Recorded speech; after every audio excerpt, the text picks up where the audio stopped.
Hami ablay kapor kapuram Ngâu thiang shisha ablay Mami khot kum yang Ban trey ka kam jong mi long ba phula Ha bang ano man sip ka ching kerman May Krishan yang la thon la sway Hami ablay long kabor Hami ablay long kaburam Jing krao jong me ang la nu jor ngan ya ya ro ju nom la shisha ka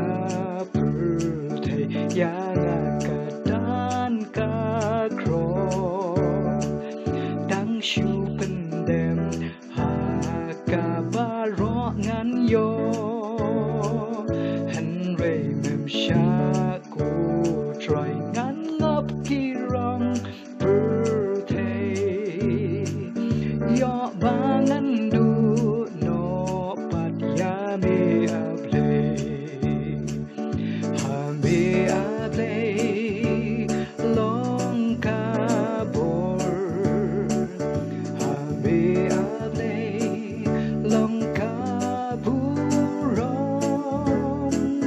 Jing krao jong me ong la du jor ngan ya ya ro ju nom nga so tu shai me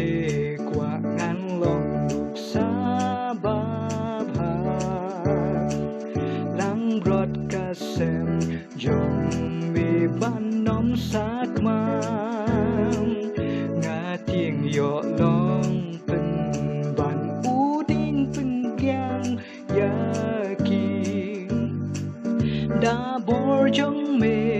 ya ki ngan lam len ti Hami ablay long kabor Hami ablay long kaburam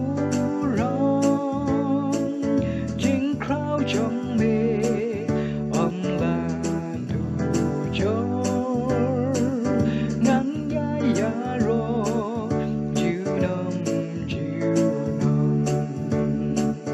Hami